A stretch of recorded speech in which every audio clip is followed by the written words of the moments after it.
हाँ तो देखिए आज हम अगली नेक्स्ट जो संख्या है वो लाए हैं, कौन सी, भाज्य संख्याएं। हमने पहले और भी वीडियो डाले हैं नंबर सिस्टम के, जिसमें और समस्त संख्याओं की हमने जानकारी दे दी है।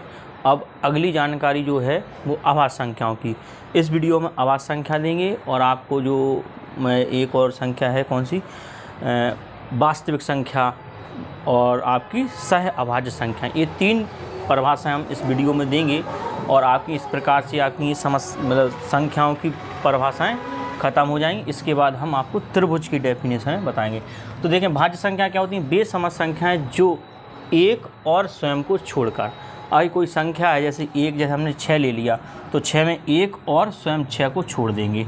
इसको छोड़ने के बाद अन्य किसी तीसरी संख्या से भी विभाजित हो जाती है, तो ऐसी सभी संख्याएं आपकी भाज्य संख्याएं कहलाती हैं। इसकी एक और डेफिनेशन क्या है, वह संख्या जिसके कम से कम 3 या 3 से अधिक गुणनखंड हो तो वह संख्या भाज्य संख्या कहलाती है। हमने पहले अभाज्य डाली थी जिसमें कोई भी संख्या से डिवाइड नहीं होता है, लेकिन भाज्य संख्या जिसमें कोई संख्या डिवाइड हो जाता है, भाग चला जाता है, तो भाज्य संख्या कहलाएंगे। तो इसमें 1 और 6 को छोड़ देंगे। और कौन कौन सी, देखो एक तो 2 आ गया, 3 आ गया, और इसमें तो इसमें कितनी संख्याओं से भाग जा सकता है, 1 से जा सकता है, 2 से जाता है, 3 से जा सकता है और 6 से जा सकता है।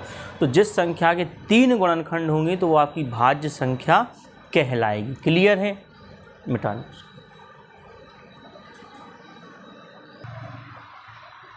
हाँ तो देखें सह अभाज्य संख्या को प्राइम नंबर क्या होते हैं। को प्राइम नंबर ऐसी संख्याओं का जोड़ा जिनमें उभयनिष्ठ गुणनखंड 1 हो, तो या कॉमन फैक्टर, उन संख्याओं का जोड़ा जिनका HCF क्या होना चाहिए, 1 होना चाहिए, तो वो सह अभाज्य संख्याएं कहलाती हैं। और जुड़वा सह अभाज्य संख्या क्या होती हैं, जिनके बीच में 2 का अंतर हो और नेक्स्ट अभाज्य संख्या मिल जाए। जैसे हमने लिखा 3, उदाहरण में क्या लिखा 3, तो 3 और 5 के बीच में कितने का अंतर है, 2 का अंतर है, और 3 भी अभाज्य है, 5 भी अभाज्य है, तो ऐसी संख्या क्या कहलाएंगी, आपकी सह अभाज्य संख्याएं कहलाएंगी। 5 है, 5 के बाद क्या आया, 7 आया, 5 भी यहाँ अभाज्य है, 7 भी अभाज्य, लेकिन 5 और 7 के बीच में कितने का अंतर है, 2 का अंतर है, तो ये आपकी सह अभाज्य संख्याएं कहलाएंगी। तो पूछा जाता है कि बताइए इसके सह अभाज्य गुणनखंड क्या होंगे। तो सह अभाज्य गुणनखंड, जब हम किसी संख्या के गुणनखंड करते हैं तो उस संख्या के गुणनखंड में क्या आना चाहिए, लगातार 2 अभाज्य संख्या आनी चाहिए। जैसे 5 आ गया, फिर अगली अभाज्य संख्या क्या आनी चाहिए, 7 आनी चाहिए। 11 आ गया, 11 के बाद अगली अभाज्य संख्या क्या है, 13, और उनके बीच में 2 का अंतर होना चाहिए। तो ऐसी समस्त संख्या क्या कहलाएंगी, आपकी सह अभाज्य संख्याएं कहलाती हैं।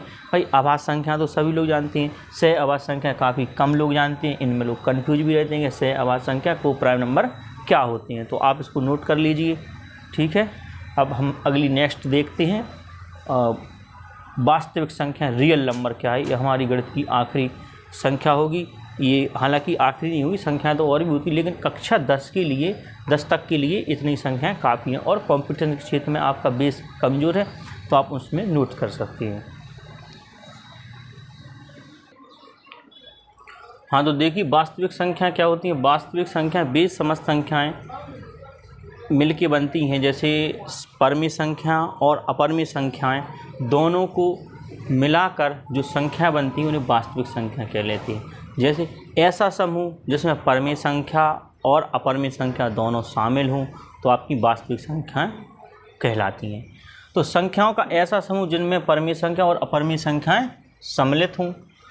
परमेय संख्या और अपरमेय संख्या के समूह से जिस संख्या का निर्माण होता है तो वह वास्तविक संख्या कहलाती है। अब देखिए भाई, हमने आपको पहले बता चुके हैं कि जितनी भी सारी की सारी संख्या है वो क्या है, पूरी आपकी परमेय संख्या है। तो आप यहाँ देख लीजिए 2 एक परमेय संख्या है, 3/4 भी एक परमेय संख्या, तो कोई सी भी परमेय संख्या आप अपरमेय संख्या के साथ लगा दीजिए, आपकी वास्तविक संख्या का निर्माण हो जाएगा।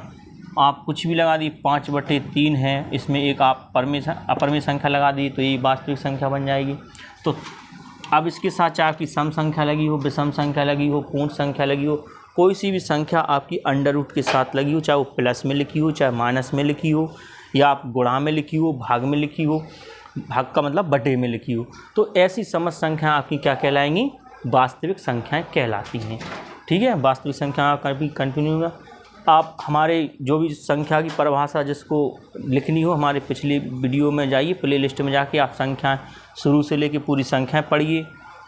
अब साथ में हम इस एक वीडियो और लाएंगे इसका, और उसमें हम आपको ये बताएंगे कि कौन सी संख्या क्या कहलाती है, क्या सम संख्याएं, कौन कौन सी संख्याएं शामिल हैं सम संख्या में, विषम संख्याओं में कौन कौन सी संख्याएं शामिल हैं, प्राकृत संख्याओं में कौन कौन सी संख्या शामिल हैं। तो इस प्रकार के हम कुछ क्वेश्चन होते हैं उनको हम सॉल्व करेंगे अगले वीडियो में। और आपकी ये कक्षा 1 से लेके आपकी 10 तक की समस्त संख्याएं ख़त्म हो चुकी हैं। इसके बाद हम जो आपका वीडियो लाएंगे वो होगा हमारा त्रिभुजों से संबंधित, पूरे के पूरे त्रिभुजों के गुण, प्रकार किस प्रकार की होती हैं, क्या होती हैं त्रिभुजों में, पूरा का पूरा मैटर हम इसमें डालेंगे। क्लियर है, इसको नोट कर लीजिए।